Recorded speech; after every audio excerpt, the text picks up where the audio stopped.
ఎనిమిదేనా? 8:41 యోహాను 8:41. 8:41లో మీరు మీ తండ్రి క్రియలే చేయుచున్నారని వారితో చెప్పాను. అందుకు వారు, మేము వ్యభిచారముల వలన పుట్టినవారం కాము, దేవుడు ఒక్కడే మాకు తండ్రి ఒక్కడే అని చెప్పగా, యేసు వారితో ఇట్లా, నేను దేవుడు మీ తండ్రి అని ఎడల మీరు నన్ను ప్రేమించరు. ఎగ్జాక్ట్లీ. నేను మీ యొద్ద నుండి బయలుదేరి వచ్చి ఉన్నాను, నా అంతటా నేనే వచ్చి ఉండలేదు, బయలుదేరి వచ్చి ఆయన నన్ను పంపాను. ఇప్పుడు అనే స్టేట్మెంట్ మీరు నాకు చెప్తున్నారు. అంటే మీ విచారం చేసిన పుట్టిన అందువల్ల నువ్వు వచ్చి నాతో మాట్లాడటం అంటాను. ఆ సెంటెన్స్ కట్ అయిద్దా? దేవుడు ఏమంటున్నారు? నేను దేవుడి నుంచి బయలుదేరి వచ్చినవాడును, నేను రాలేదు అన్నాడు. నేను అక్కడ ఆ మాట చెప్పాను. ఏ మాట? యోహాను 8:41 మాత్రమే రెఫరెన్స్ ఇచ్చి నేను ఆ మాట చెప్పాను అక్కడ. అది ఒక్క పాయింట్ చెప్పి పెట్టకూడదు కదా మీరు. ఎగ్జాక్ట్లీ. నేను చెప్తుంది అదే. బైబిల్ పూర్తిగా చదవనప్పుడు నేను పెట్టిన మాట ఇది. అలాగే ఇక్కడ ఇందాక మీరు అడిగినటువంటి ఏదో శివుడు ఎలా చేశాడు అలా చేశాడు అనేసి అంటే అది మీరు పూర్తిగా చదవనప్పుడు మాట్లాడు. తెలిసింది తప్ప, అదే చెప్తున్నా. మీరు అడిగారు, నేను ఎక్స్ప్లెనేషన్ ఇచ్చారు. కాదు, లేదు సగం తెలుసుకొని చెప్పడం అనేది చాలా తప్పు. నేను వినడానికి సిద్ధంగా ఉన్నా, చెప్పండి.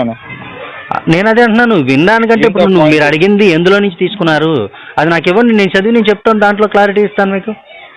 అసలు నీకు తెలియదు ఈ విషయం గురించి? ఏ విషయం గురించి? ఇది నేను అన్న పాయింట్. అంటే ఏ పాయింట్ అన్నదా మీ క్లారిటీ? అదే అన్న, ఋషుల ముందు ఎక్కడది వస్త్రహీనుడై, ఏ ప్రదేశంలో? ఋషులు తపస్సు చేయడానికి వెళ్తారు. ఎక్కడ? వాళ్ళు నది ఒడ్డున. ఏ నది? నాకు పూర్తిగా తెలిస్తే పలానా చోట చెప్తా కదా. హిందుత్వం గురించి తెలుసు అడుగుతున్నా నేను. అలా కాదు, నీకు ఒక విషయం చెప్తాను. ఇప్పుడు నైమిషారణ్యంలో ఒక పాము ఒక కప్పని కాపాడింది అని ఒక చోట నేను చదివాను. ఎక్కడ? నైమిషారణ్యంలో. సో ఇలా ఏదైనా ఒక సందర్భంలో ఒక సంఘటన, ఒక పేరు లేదంటే ఆ ఏరియా పేరు, దానికి సంబంధించిన నేపథ్యంలో ఒక పేరు చెప్తే నాకు టక్కన స్ఫురణకు వస్తుంది. నేను చెప్తాను దాని క్లారిటీ. అంటే ఈ టాపిక్ అసలు తెలియదు మీకు? ఏం టాపిక్? అదే అంటున్నా నేను. అంటే సిచ్యువేషన్ ఎక్కడది అది? ఇప్పుడు మీరు ఎక్కడో నది అంటున్నారు. ఏ నది అది? అది ఇప్పుడు మనకి పురాణాల్లో ఇవ్వబడినటువంటి గంగా, యమున, సరస్వతి, గోదావరి, కావేరి ఏటిలో వాటిల్లో ఏ నది? ఏదైనా ఒక నది అని చెప్తే ఆ నది చుట్టుపక్కల ఉన్నటువంటి ఆ నేపథ్యాలు ఏమన్నాయో వాటిని నేను గమనించుకుంటా ఒకసారి. సో దాన్ని బట్టి నేను చెప్తానికి అవకాశం ఉంటుంది. మరి కనీసం మీరు నది పేరు చెప్పకుండా, ఆ వనం ఏదో అంటున్నారు, ఆ వనం పేరు ఏదో చెప్పకుండా, ఆ మునులు ఎవరో అంటున్నారు, మునులు తెలియదని మీతో నేను అన్నాను. ఎగ్జాక్ట్లీ, నేను అదే చెప్తున్నాను. 100% తెలియకుండా తెలిసిందేమో ఈ పాయింట్ గురించి మీరు చెప్పండి అని చెప్తున్నాను. నేను అదే అంటున్నా. అంటే నేను క్లారిటీగా తెలుసుకుని తెలుసుకున్నాకే మాట్లాడండి. అప్పుడే మాట్లాడదాం. పోనీ ఈలోగా నేను కూడా తెలుసుకుంటాను. మీకు ఏమైనా తెలిస్తే కనుక నాది ఇదే నెంబర్, వాట్సాప్ చేయండి, దానికి క్లారిటీ ఇస్తాను. ఎక్కడ తేడా వచ్చింది, ఎక్కడ తప్పు వచ్చింది అనేది. ఇప్పుడు అదే నేను చెప్తున్నాను. నేను కూడా చాలా వరకు పురాణాలు చదివాను, ఇతిహాసాలు చదివాను, ఉపనిషత్తులు చదివాను, మీమాంస చదివాను, పూర్వమీమాంస చదివాను, ఉత్తర మీమాంస చదివాను, అరణ్యకాలు, బ్రాహ్మణాలు, వేదాంగాలు, దాదాపు మ్యాక్సిమం చాలా వరకు చదివాను. మరి మీరు చెప్పింది ఎక్కడ నాకు ఐడియా రాలా. అదే ఏ సందర్భం ఏంటన్నది చెప్తే. ఇది శివుని పురాణం ఏదో ఉంటుందని. శివుని పురాణం? అవును, శివపురాణంలో ఎక్కడుంది అది? ఏమో అంటే ఆ సబ్జెక్ట్ లో ఉందన్నట్టు తెలుసు. అదే నాకు ఒక నేమ్ పర్ఫెక్ట్ కనుక్కోండి, చెప్పండి. లేదు అంటే కనీసం ఇప్పుడు శివపురాణం అంటున్నారు కాబట్టి శివపురాణం అయినా సరే మీరు చదివి చెప్పండి. పోనీ పలానా చోట ఉంది, పలానా సర్గలో, పలానా అధ్యాయంలో అని చెప్పండి. నేను అక్కడి నుంచి తీసుకుని చెప్తాను. దానికి క్లారిటీ కొంచెం డౌట్. అంటే వినాయక స్వామి వస్తాడు కదా, అతను మొండు నరుగుతాడు కదా, తల ఎందుకని నరుగుతాడని? తల ఎందుకని తల నరుగుతాడని? ఎందుకని అంటే దానికి చాలా కారణాలు ఉన్నాయి. ఇప్పుడు వినాయకుడు మొదటగా తొలి పూజలు అందుకునేటువంటి తొలి గణాధిపతిగా ఎన్నుకోబడతాడని ముందుగానే తెలుసు శివుడికి, ఎందుకంటే శివుడే సృష్టికర్త కాబట్టి. సో ఈ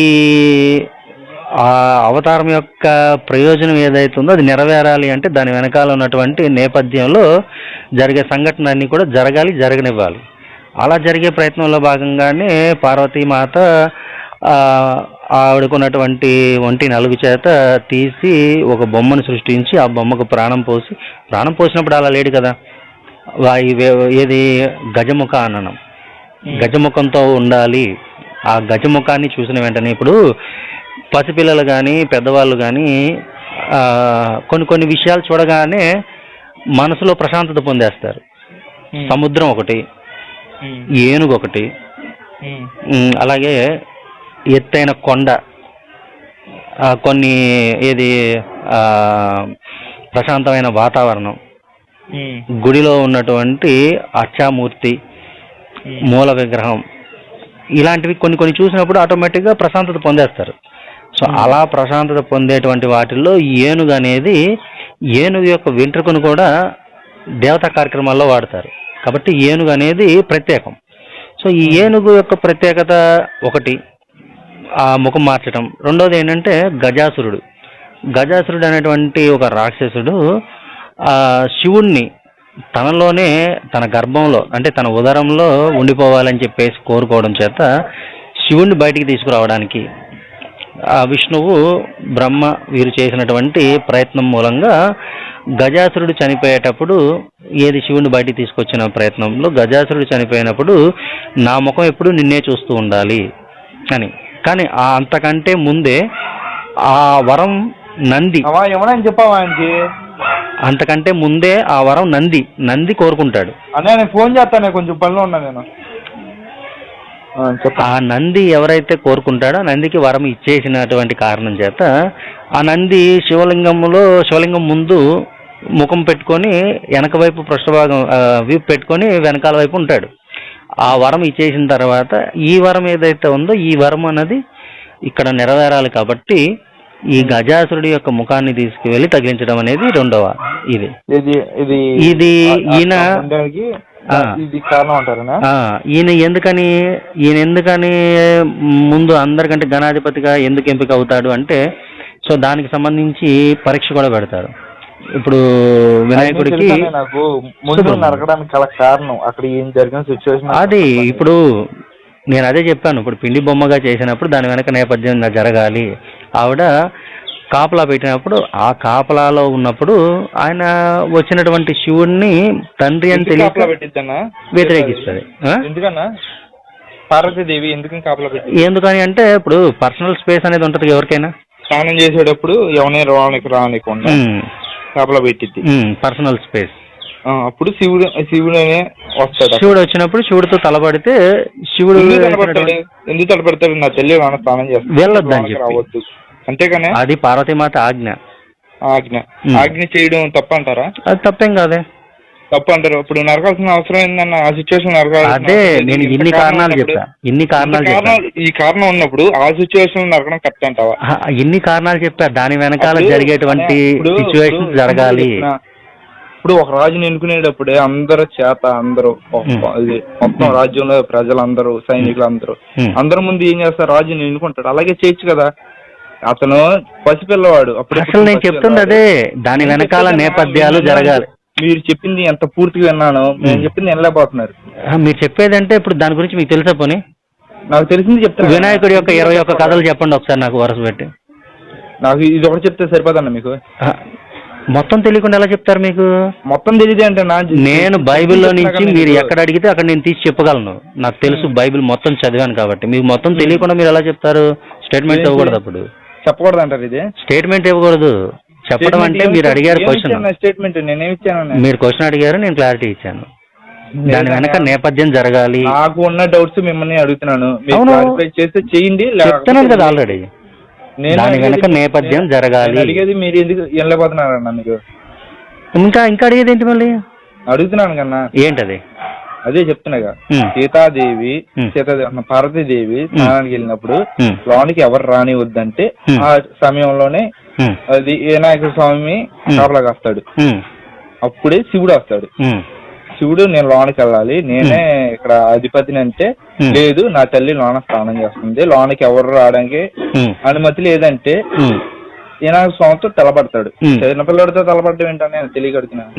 ఇప్పుడు ఒకవేళ దీన్ని కనుక మనం హ్యూమన్ లాంగ్వేజ్ లో మాట్లాడాలనుకుంటే, మీరు ఒక ఇంటిని మీరు కట్టుకున్నప్పుడు ఆ ఇంట్లోకి తెలియకుండా ఎవడో అడ్డం పడి అసలు ఈ ఇల్లు నాదిరా, నీదేం సంబంధం, నువ్వు అవతలకు పో అంటే కోపం వచ్చిద్దా అది మీకు? నేను మనిషిని నాకు ఖచ్చితంగా కోపం వచ్చింది. దేవుడు కదా, నీకు తెలుసు కదా, పార్వతీదేవి సృష్టించిందని తెలిసిద్ది, ఎగ్జాక్ట్లీ కాపలా పెట్టాడని తెలిసిద్ది.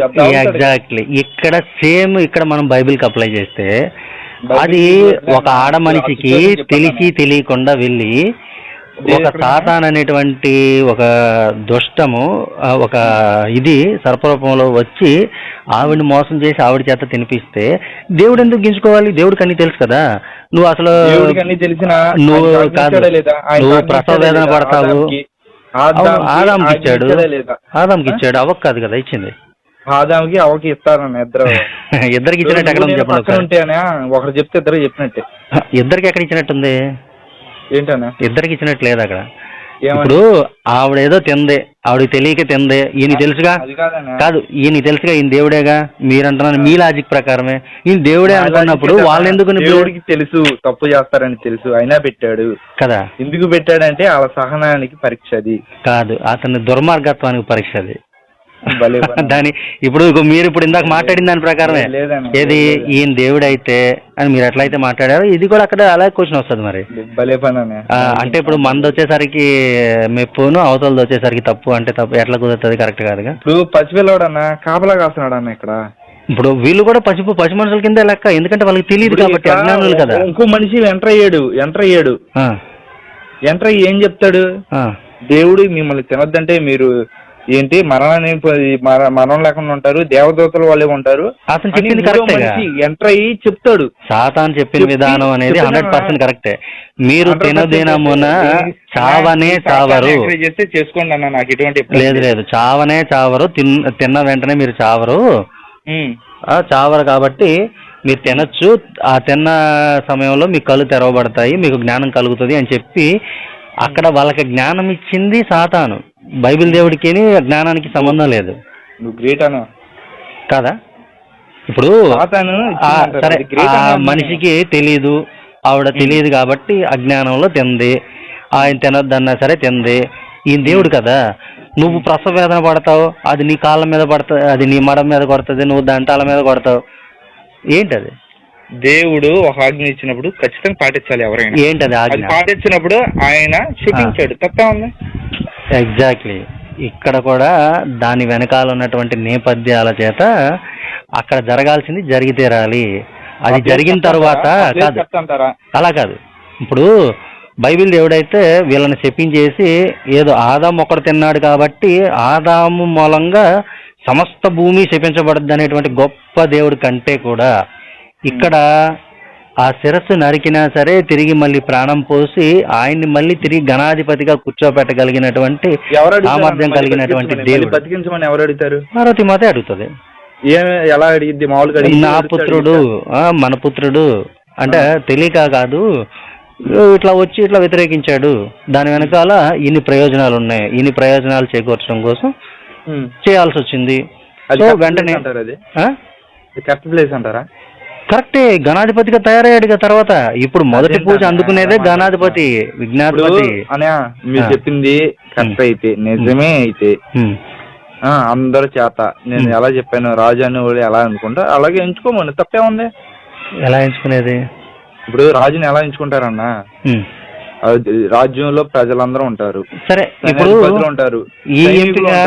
ఈ ఎంపిక మీరు ఎంచుకున్నట్టయితే ఏ ఎంపికను బట్టి అబ్రహాముని గొప్ప భక్తుడిగా ఎంచుకున్నాడు యెహోవా? ఆయన చేసింది దాన్ని బట్టి. ఏంటది? అతనికి దేవుడు ఏదేదో అప్పచెప్పాడు. ఏంటది? ఏంటంటే మీకు తెలుసు కదా బైబిల్. నేను అడుగుతున్నా మిమ్మల్ని, మీకు ఎంతవరకు తెలుసు మీకు తెలియాలిగా. మీరు చెప్పేది మీకన్నా కరెక్ట్ అని మీకు తెలియాలిగా. భలే పని. సరే ఇప్పుడు అతను ఎందుకు ఎంచుకున్నాడు? సరే మీ ఇష్టమే. కాకపోతే ఏంటంటే మన ఇద్దరికి ఆగింది ఏంటంటే శివుడి గురించి అదే నేను ఇంకా ఆగేదే లేదా, ఆల్రెడీ నేను క్లారిటీ ఇచ్చాను మీకు. దాని వెనక నేపథ్యాలు ఇవి, ఆ నేపథ్యాలు అనేవి అన్ని నెరవేరాయి. ఇది కాదు వినాయక స్వామి, ఇది కాదు. అది సరే. అయితే దాన్ని నాకు రెఫరెన్స్ చెప్పండి. మీరు శివపురాణం చదవండి, శివపురాణంలో ఎక్కడుందో చెప్పండి, ఏ శ్లోకమో చెప్పండి, ఎన్నో సరిగ్గా చెప్పండి, ఎన్నో అధ్యాయమో చెప్పండి. ఆ శ్లోకం ఏ ఛందస్సుతో మిళితమై ఉంది, ఆ శ్లోకం యొక్క అధిష్టాన దేవత ఎవరు, గురు లఘువులు ఏంటి, మొత్తం నాకు డీటెయిల్ గా చెప్తే దాన్ని బట్టి. అంత చదువుకున్న వాళ్ళు, అంత గొప్ప వాళ్ళు ఎవరు ఉండరా? అది చదవకుండా అట్లా కుదురుతుంది కాదు. ఇప్పుడు అంత తెలిసిన అయితే నేను ఎక్కడ ఎందుకుంటా, నీతో పాటు కూర్చొని ఉంటాగా కదా. నా మతం గురించి నేను కాదు, తెలియనప్పుడు మరి శివుడు ఎలా చేశాడు అలా చేశాడు అని మాట్లాడడం కూడా కరెక్ట్ కాదు కదా. అన్నయ్య నేను మిమ్మల్ని నిన్న స్టేట్మెంట్ పాస్ చేయాల, ఇలా నాకు తెలిసిందనే నాకు కొంచెం అది క్లారిటీ తెలుసుకోండి అంటున్నాను. ఇప్పుడు నేను మీకేం చెప్పాను, నేను ఫస్ట్ లో నేను మాట్లాడాను, నేర్చుకుంటా కాదు ఫస్ట్ లో నేను మాట్లాడాను, మేరీ అనే లంజకి పుట్టిన యేసు అనే లంజా కొడుకు ముఖ్య లంజా కొడుకులారా అని నేను మాట్లాడిన తర్వాత ఆ టైంలో నన్ను అడిగిన దానికి రెఫరెన్స్ ఇచ్చాను. నేను బైబిల్ మొత్తం చదివిన తర్వాత అసలు యేసు అనే వ్యక్తి పుట్టలేదు కాబట్టి అతని మీద మాట్లాడడం కూడా టైం వేస్ట్ అనే రీతిలో మానేశానని కూడా చెప్పా. అంటే రెచ్చగొట్టడం వల్ల నీకేమన్నా నేను చదివాను, నాకు ఇబ్బంది లేదు. కాదు నేను చదివాను, పాస్ చేయాల్సిన అంత అవసరం నీకు. నేను అది చెప్తున్నదే. అంతకుముందు అర్థమైంది. అంతకుముందు చదవనప్పుడు నేను చెప్పినటువంటి స్టేట్మెంట్ ఏదైతే ఉందో చదివిన తర్వాత మీ గ్రంథాలు ఎవరైనా లంజా కొడుకు అనమని ఉందా, లేకపోతే వాళ్ళే లంజా కొడుకు? మా గ్రంథాలు ఎక్కడ లేదే.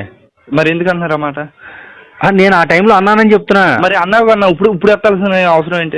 అది ఎప్పుడు తెలియక ముందు, తెలిసి తెలియపోయినా ఇంతకు అన్నారు కదా. అదే తెలిసి తెలియకుండా మాట్లాడకూడదు, అది తెలిసి తెలియకుండా మాట్లాడకూడదు. అదే ఇప్పుడు కూడా నేను మీకు చెప్పేది అదే, మొత్తంగా తెలుసుకోండి. నాకు తెలిసింది మిమ్మల్ని అడగొచ్చు, అడగకూడదా? తెలిసింది అడగటం వేరు, ఆ తెలిసింది ఎట్లా తెలిసింది మీకు అన్నదే మాకు తెలియాలిగా. ఇప్పుడు సోషల్ మీడియా లేదంటే బోర్డు సార్లు చూసాను, నేను యూట్యూబ్ లో చూసాను. సోషల్ మీడియాలో ఎవరు చెప్పాడు? కనీసం చెప్పినోడు కానీ తెలుసా? పోనీ నీకు చెప్తాను నేను రేపు. అదే అసలు కనీసం ఎవరి దగ్గర అన్నది కనీసం చెప్పినోడికైనా తెలుసా లేదా కనుక్కోండి ఫస్ట్. ఇప్పుడు నేను ఎవరైనా కనుక్కున్నాను, నేను చెప్తున్నాను అంటే జరుగుతుంది కాబట్టి కాదు నేను చెప్తున్నాను అంటే నాకు బైబిల్ తెలుసు కాబట్టి నేను చెప్తున్నా, నేను చదివాను కాబట్టి నేను చెప్తున్నా. నేను చెప్పకూడదు లేకపోతే, ఎందుకంటే నాకు అర్హత లేదు. అలాగే మీరు కూడా మీరు చదవండి. ఎక్కడో సోషల్ మీడియాలో చూసాను చెందానంటే కరెక్ట్ కాదు కదా. ఇప్పుడు ఆ లెక్కలో చెప్పాలంటే సోషల్ మీడియాలోనే కాదు, చాలా బుక్లో కూడా నేను చదివాను. మీకు ఓషో యొక్క క్రైస్తవం కాలకోట విషయం అని చెప్పేసి ఓషో రాసినటువంటి ఒక బైబిల్ బుక్ ఉంది, అది చదివాను నేను. దాంట్లో నేను చెప్పనా కదా. అంతే, మనం ఇచ్చేటువంటి కాన్సెప్ట్ ఏదైతే ఉందో దానికి సంబంధించినటువంటి ఆథరైజ్డ్ బుక్ లో నుంచి తీసుకోవాలి.